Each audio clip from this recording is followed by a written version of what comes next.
boas-vindas a mais uma aula de cinema do Memórias Construídas Online 2. Eu sou a Laís e estamos juntas nessa jornada. Hoje eu vou tirar algumas dúvidas que recebi pelo Classroom, pelo WhatsApp de vocês.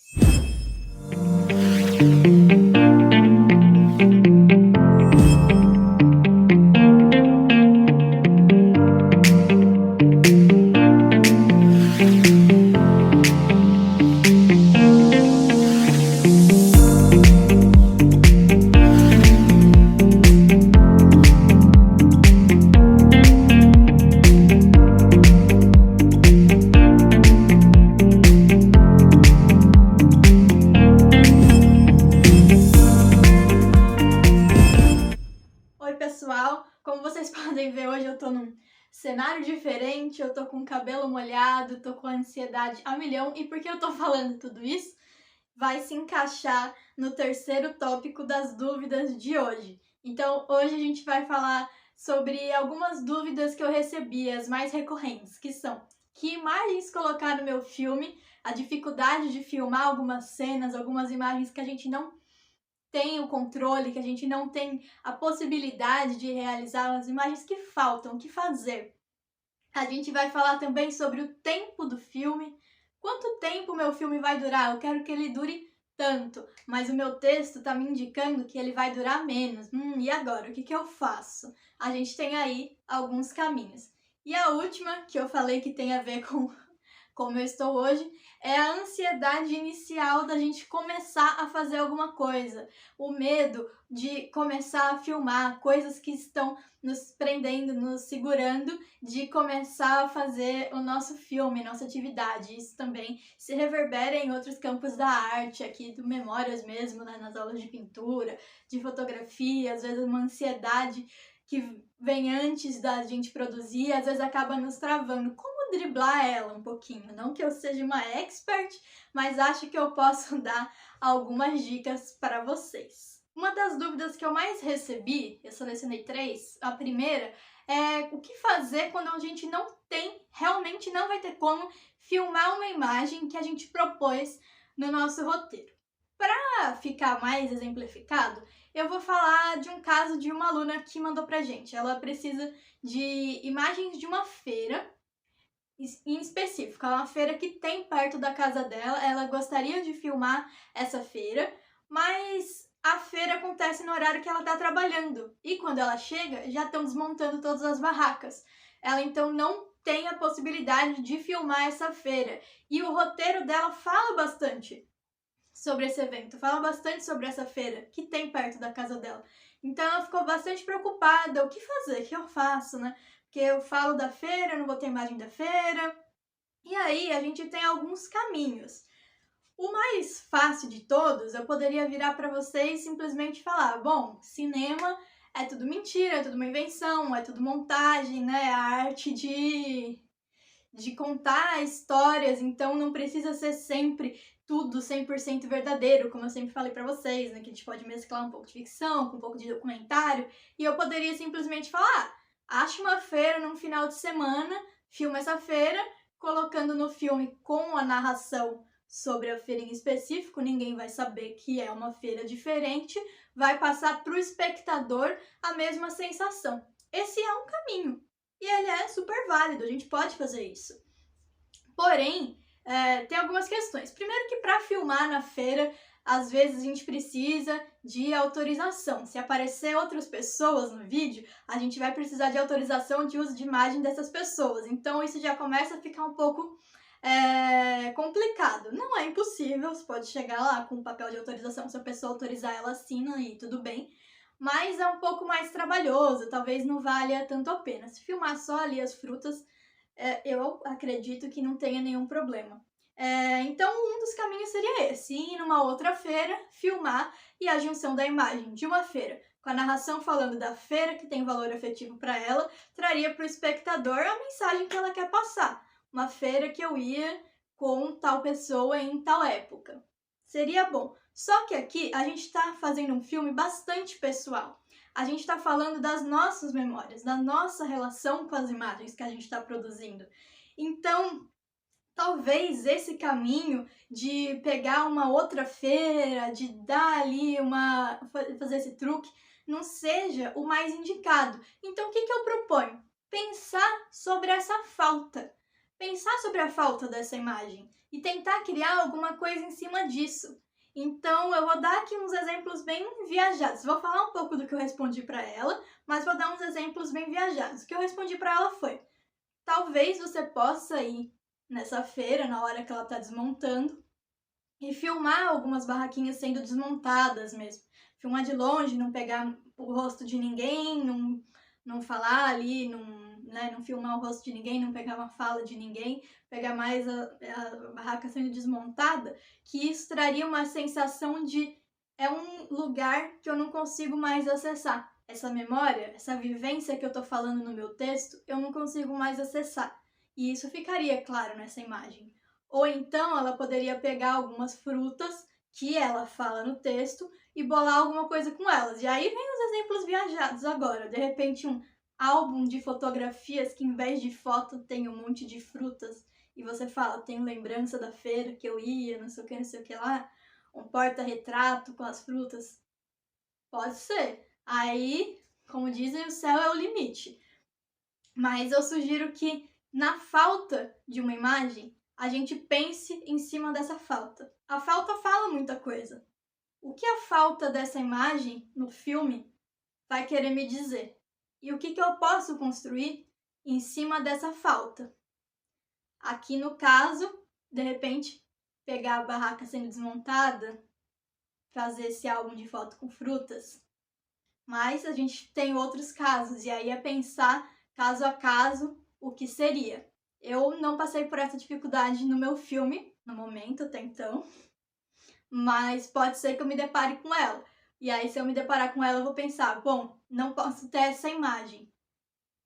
Que peso essa falta tem? O que eu posso construir em cima dessa falta? E aí, em vez da gente pegar uma imagem pra... Eu não queria usar um termo em inglês, mas não tá me vindo nenhum na cabeça, eu odeio isso, mas pra fakear, pra gente não ter que fakear uma imagem dentro do nosso filme, né? Pegar de um lugar e fingir que é do outro, o que não tem problema nenhum, isso é muito usado. Mas pra gente não ter que fazer isso, pra gente criar uma relação com essas imagens e com essas memórias, pensar em cima dessa falta e criar com ela.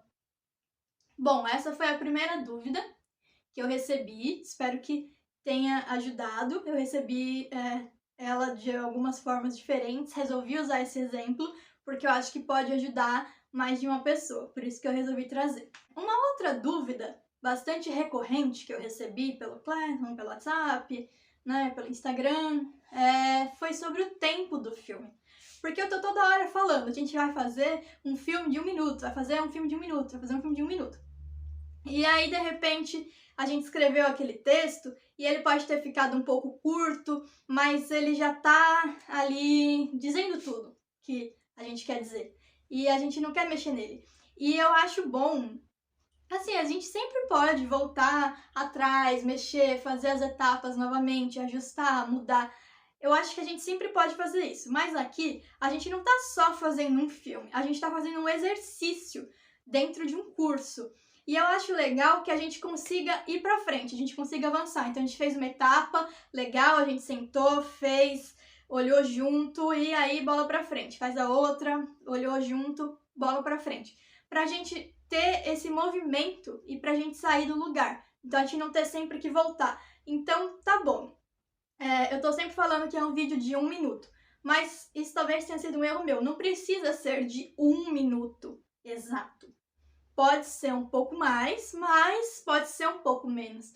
Provavelmente vai ser menos mesmo. 1 minuto hoje em dia tá aparecendo o tempo de um longa-metragem. Se a gente entra no TikTok, no Reels do Instagram, às vezes tem uns vídeos lá que são mais longos e a gente já não tem tanta paciência quanto os vídeos que tem lá que são mais curtos, de 15, de 30 segundos. E aí tem aqueles que são de 1 minuto, a gente... Poxa, queria... acaba até pulando às vezes, né? A gente tem um pouco essa relação com o tempo dessa forma. Então eu queria dizer que, primeiramente, os filmes sempre são os próprios filmes que vão nos dizer quanto tempo eles querem durar. Isso é uma coisa que a gente aprende fazendo. principalmente na hora da edição do filme. Às vezes a gente filma, a gente tem a ideia, quero que fique com tantos minutos. Mas na hora que a gente vai editar, vê que tem uma cena que não ficou tão legal. Mas tem outra que ficou, vou dar uma esticadinha, mas essa não. Essa eu vou dar uma encurtada. E aí vai fazendo esse quebra-cabeça e o filme fica com uma outra minutagem, que não foi a que a gente pensou, mas que ele por si só tá completo. E quando a gente percebe que ele tá completo, aí não tem mais o que fazer. É aceitar. Isso vai acontecer para sempre. Eu mesma estou montando um filme agora que a gente imaginava que teria em torno de 20 minutos. Mas colocando todas as imagens lado a lado, fazendo edição, a gente está vendo que vai ficar com uns 15 minutos. Tudo bem, porque é o tempo que a história precisa para ser contada. A mesma coisa aqui. Se o seu filme ficar com 15 segundos, 30 segundos, tudo bem, é o tempo que a sua história precisa para ser contada. E dentro disso, a gente pode pensar alguns caminhos, algumas opções, que são: poxa, eu acho que meu filme vai ficar com uns 15 segundos. E se a gente filmar ele na vertical, fizer ele para um Reels, fizer ele para um TikTok? Sabe? A gente pode fazer isso, mas a gente também pode filmar na horizontal e fazer. É um filme, tem 15 segundos, mas é um filme. A gente tem campo para isso, a gente tem festival para isso. Existem festivais de nanometragem, filmes com menos de 1 minuto. O próprio Festival do Minuto, agora, que é bem famoso, tem uma aba para GIFs. Eles recebem GIFs lá dentro. Que não chega nem a ser um vídeo, né? É um GIF, um videozinho que fica se repetindo em si mesmo, né? Todo mundo aqui acho que já viu. Enfim. Eles têm uma aba para isso, então os tempos são outros, os tempos estão mudando, não tem problema se não ficar com 1 minuto. Se for ficar com menos, vamos pensar esses outros caminhos, vamos pensar o que é possível. E como eu sei que vai ficar com tanto tempo ou com outro? Bom, aqui no nosso caso, tem uma dica. Pega um cronômetro e pega o texto que vocês escreveram. Dá play no cronômetro e lê o texto mais ou menos no ritmo que você quer gravar ele. Quando terminar, para o cronômetro e vê quanto tempo deu. Vai ser mais ou menos o tempo do nosso filme, porque vai ter imagem sem fala, né? Vai ter talvez fala sem imagem, então vai estar ali por volta do tempo que o seu cronômetro apresentar.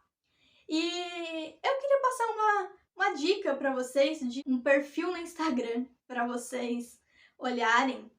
A gente fez recentemente um podcast com Wagner Muniz, aqui na Via Cultural, e ele falou bastante sobre concisão, que eu acho que é uma palavra que serve bastante pra gente aqui. Ele falou bastante sobre concisão, ele falou sobre haikais, que são poemas bem curtinhos, para explicar assim a grosso modo. E ele tem um perfil, uma página no Instagram que chama One Popcorn, uma pipoca, que ele pega trechos de 15 segundos de filmes famosos ou nem tão famosos assim e corta e posta só esses 15 segundos. Então ele diz que é o tempo de uma pipoca só. Mas não são 15 segundos aleatórios, são 15 segundos que fazem sentido dentro desses 15 segundos, dentro desse ritmo, desse momento. Então, pode ser uma inspiração bem legal para vocês. Lá no Instagram, One Popcorn, do Wagner Muniz, Wagner Moon. Vale a pena dar uma olhada. E, pra gente finalizar, a coragem de começar. Como driblar o medo de começar. E isso é muito pessoal, de cada um. Hoje, eu fiquei ansiosa para gravar essa aula. Uma ansiedade que me fez gravar um pouquinho atrasada, porque eu fiquei assim, porque eu tô tendo que gravar num ambiente diferente, os outros cômodos da minha casa estão interditados, o tempo por estar em cima não ia dar tempo nem do meu cabelo secar, nem nada, mas às vezes a gente tem simplesmente que começar, dar o passo inicial, fazer com que a gente tem. Se eu só posso gravar aqui, então beleza, eu vou gravar aqui. Só vou poder gravar com o cabelo molhado? Beleza, eu vou gravar com o cabelo molhado. Mas tem algumas dicas que ajudam. O que eu costumo brincar é o seguinte: dê o seu pior. E o que é dê o seu pior? É realmente uma brincadeira. Eu não tô dizendo para fazer mal feito, para fazer de qualquer jeito, para fazer desleixado. Não é isso. Mas é porque às vezes a gente fica muito assim na cabeça. Tem que ficar perfeito. Eu tenho que dar tudo de mim e tem que ficar a coisa mais perfeita do universo inteiro. E aí a gente fica se preparando. Não tô no meu melhor hoje ainda, então eu tenho que me preparar um pouco mais para estar no meu melhor. E aí não chega, e aí o melhor não chega, o melhor não chega, o melhor não chega. E às vezes se a gente simplesmente começar, pô, eu acho que ainda não tô no meu melhor, eu não tô 100% seguro. Mas eu vou dar o meu médio. Eu vou dar pouco, eu vou dar o que eu conseguir. Às vezes a gente se surpreende tanto com o resultado, da gente dando só um pouquinho, da gente dando só o nosso pior, que é a brincadeira que eu faço, que já vale a pena. Então a dica para vocês é: comecem, façam com o que tenham, com as dificuldades que vocês tiverem na mão, com as facilidades que vocês tiverem na mão, com o medo que vocês tiverem. Essa é uma das dicas. A outra dica que funciona para mim é: coloca você vai filmar, tem que driblar a preguiça, coloca uma roupa desconfortável que não dê vontade de deitar no sofá. Passa um perfume, avisa seu corpo que ele vai trabalhar. Então coloca uma roupa de trabalho e faz um chá para acalmar um pouquinho, deixa o café de lado um pouco e vai dar o seu pior, começa, que quando vê é assim que a gente vai melhorando, é assim que a gente vai progredindo. Espero que eu tenha ajudado. Qualquer coisa me chamem. Um beijo e boa semana!